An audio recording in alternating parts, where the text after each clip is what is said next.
I actually took up some of these issues earlier in the day with the former Resources Minister Keith Pitt. Here's what he had to say. We are the biggest contributor into the Pacific. We're the biggest Pacific island. We're very important partners with all of our friends. But what we find is a Prime Minister spending a lot of time on red carpets, and those red carpets usually lead to the exit. The Australian people show you the door. But on climate, we're a 1% contributor. And how do those people in the Pacific think that foreign aid is provided? It's provided through the resources sector and its success in Australia and the royalties and taxes that it pays.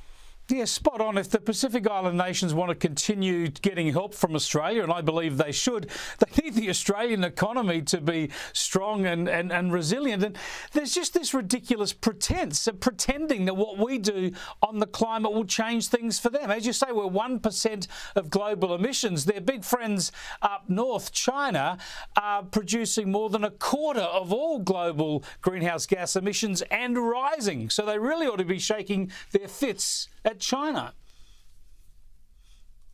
And China is putting in over 300 gigawatts of extra coal-fired power plants.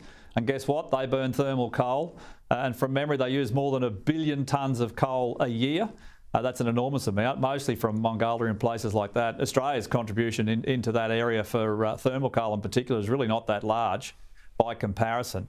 And for those individuals in the Pacific, and I understand their challenges, to demand that Australia restructures its economy on the basis that will make no difference whatsoever to the climate, well, I think that's just a ludicrous proposition. It's really asking for more handouts. And, of course, generally, they want to have free rein on that money and where it goes. Yeah, well, this is the problem, right? It doesn't do Australia any good to sort of pretend that we can save the planet. It's demeaning, really, for a Prime Minister to pretend that our 1% and shrinking emissions can change the global climate.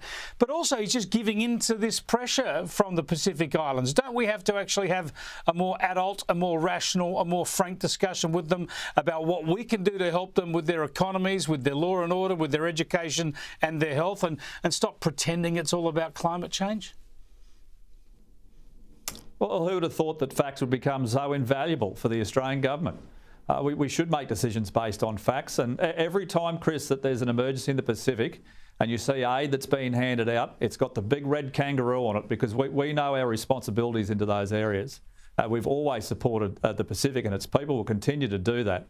But the idea that billions should be provided as climate reparations for an outcome that will make no difference whatsoever to the temperature of the globe, I just think that's folly. It's fraught with danger and it shouldn't be the reason for decisions on foreign aid and investment into the Pacific.